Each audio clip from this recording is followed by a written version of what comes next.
when a reader picks up a novel, right? So they already have expectation like this will be a love story, this will have a happy ending, this will have a tragedy, this will have a lot of bloodsheds. But what happens when the text breaks those expectations, right?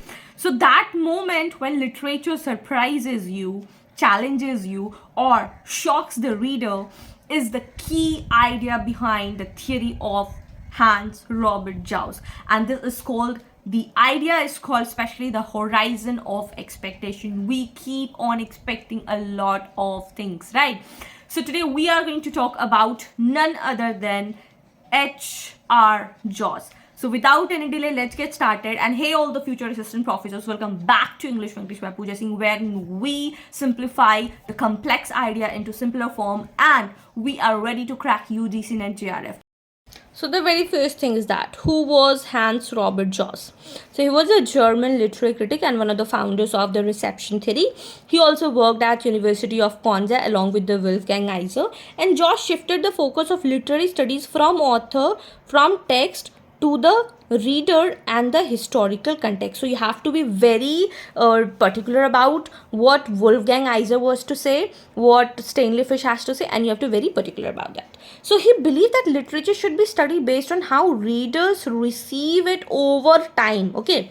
Now we'll be looking at the major works. The very first work is that Literary History as a Challenge to Literary, written in 1967, and in this work he introduced the concepts of horizon of expectations.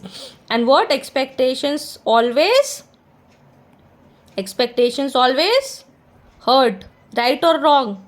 Please do let me know in the comment section. Do you expect? Do you get hurt? Okay, so what is the horizon of expectations meaning? So readers do have a mental expectation, like, from the title only they start expecting. For example, movies, Good News, Badhai Ho, Tere Liye, Tum Hi Ho, Ashiki. So these are the things that you expect. Now what is going to be the plot? What is going to be the story?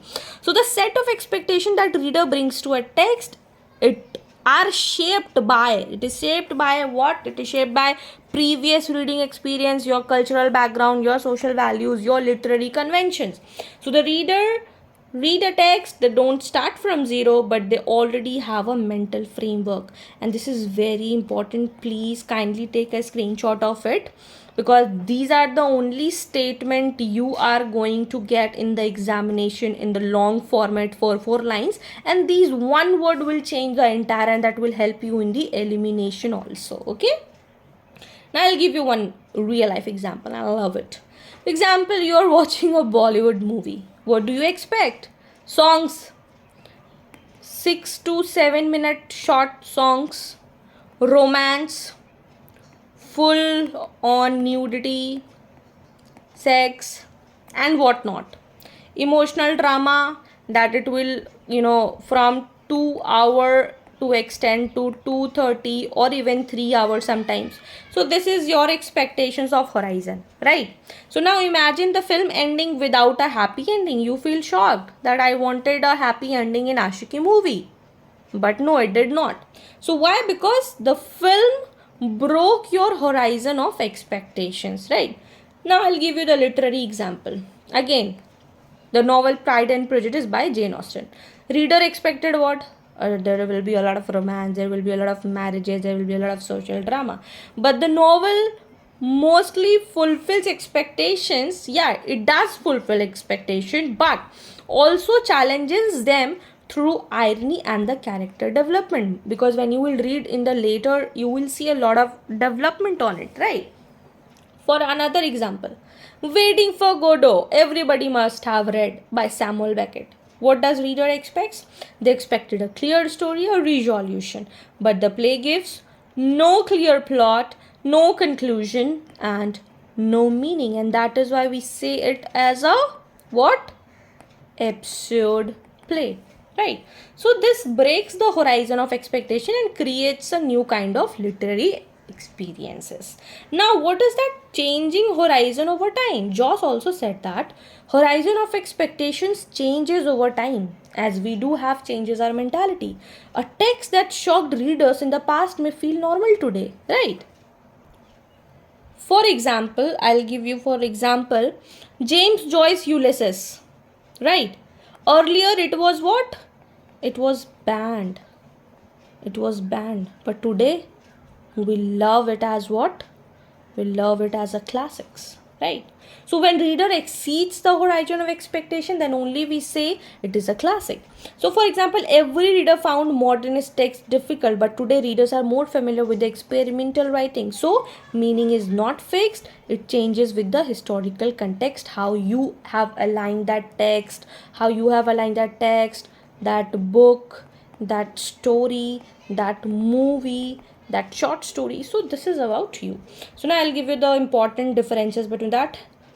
From Robert Jauss, he focuses on the historical readers.